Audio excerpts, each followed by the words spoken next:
End of the first half, I think you guys went on an 18-8 run. Yeah. Then to start the second. Yeah. But how much did that coincide with you guys ended up doing for the rest of the game? Well, we had one timeout where everybody to a man was talking about the ability to guard the ball. They were just blowing by us, getting to the basket for layups. And once we stopped them from doing that and got the ball, we were able to get out and run, and that generated some energy. And then coming out of the halftime break, it was just juice, toughness, grit. Offensive execution was decent, but I thought we were able to get the stops in a row to start the half. That really gave us a lot of energy. Curious with that, I actually like the regular season. You weren't worried about him in the slump, and actually like just to see what he did. Say that again. I said you weren't worried about him being in a slump. No. At the end of the season. How nice was it to see him? Yeah. I mean, I was planning on taking him out the first 2 minutes of the fourth. Then he got going, and then I said one more play, and then one more play, and he kept hitting shots. So I just let him go. But when he's attacking like that, and then he was, knocking down big shots from outside, it just keeps everybody off balance. And I thought the spacing was a lot better tonight. I thought we were organized a little bit better than we were the other day.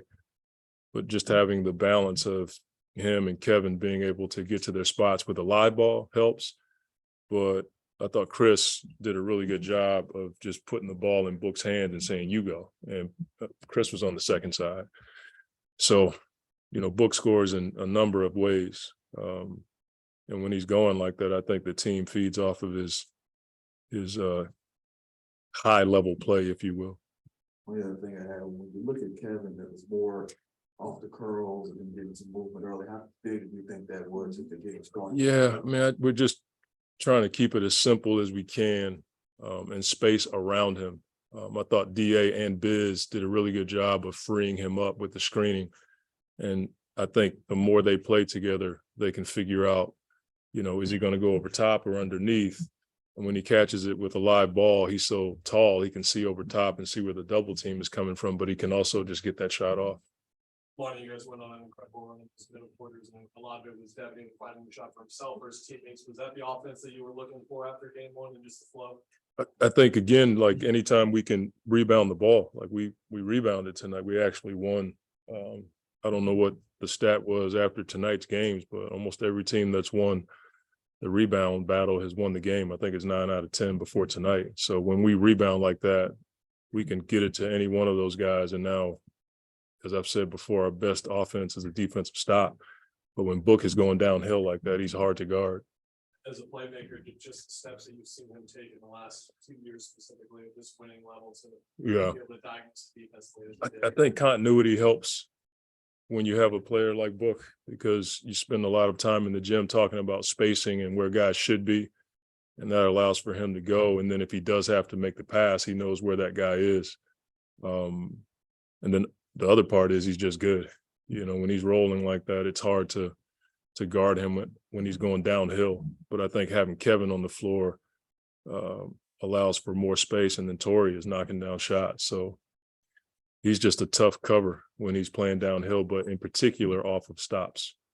Coach, with Book and Katie in those live ball situations, you guys hit a lot more mid-range shots tonight, but you also generated a few more threes. Yeah, a few more. I think they are giving us a few of them because Torrey is outside, J.O.'s outside, and they're plugging the paint a bit with Zubac. And so that allows for us to get some corner threes. But anytime you can get the ball in your best player's hands and space the floor well, I think it allows for you to be more efficient. That's what they're doing with Kawhi. He gets it at the nail. It's a tough place to double team. It reminds me of back in the day with Dirk, when he played at the nail. That's a tough spot to try to double team. So we're just going to do our best to, give those guys the ball in space, and then everybody else around them has to be ready to make a play. And I thought Chris was down the stretch. He was really good in pick and roll. One time he shot it. I couldn't see the basket, and I was behind him, and he still made the shot off of pick and roll. So those three guys two and live ball situations, Chris and pick and roll, that allows for us to be efficient on offense. I think it was that stretch in the second quarter where it felt like the offense kind of sputtered and DA hit a couple of Mhm. range. He was as a really good. I thought early he was in the crowd. He was almost diving too low to try to get to his floater, and then he was passing it. And after a timeout, everybody was like, dude, shoot the ball. And he started catching in his spot, and he didn't hesitate. And those buckets, even though they're twos, they allow for us to set our defense. And when we're set, we're pretty good.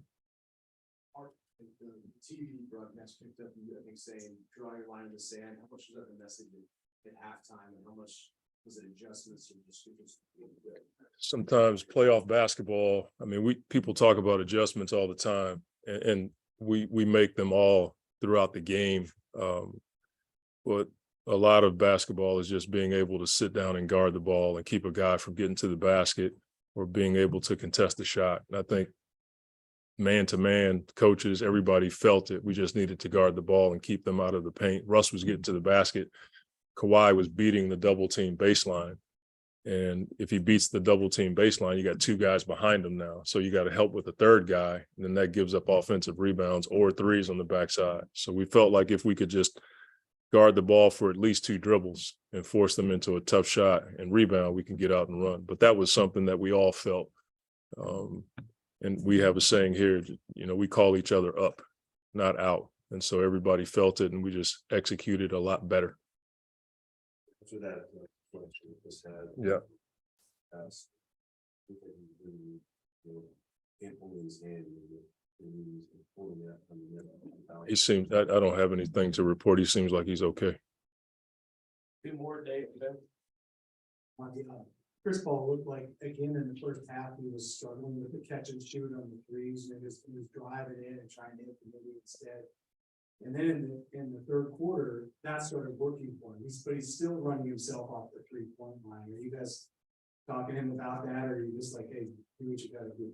It's probably both. I mean, we want him to take those shots, but you don't want to take away from his creativity. For whatever reason, he didn't take those shots, but down the stretch, he took the shots that mattered. And that's just Chris, Kevin Young, and Book, and everybody's telling him to shoot those shots, and he can make them at a high level. But I do like him attacking the basket too, because he can pass it or get to his midi. Monty, in the first answer, you mentioned toughness and grit. I know this win was important, but was the how just as important that it wasn't a shootout, that it had to get a little ugly and you guys had to figure some things out? Yeah, In those middle quarters. I think that's just playoff basketball. When you have a close game like this, it's going to be ugly. There's going to be some calls that you don't like. There's going to be some physicality. There's going to be situations where there's going to be breakdowns, and you got to put the fire out on the backside. And those things happen. Emotions are high. And I like the guys, the way they're getting after each other, because they're holding each other accountable. And that's the sign of a close team. And so all that stuff is just a part of playoff basketball, in my opinion. Thanks, Coach. All right. Thank you.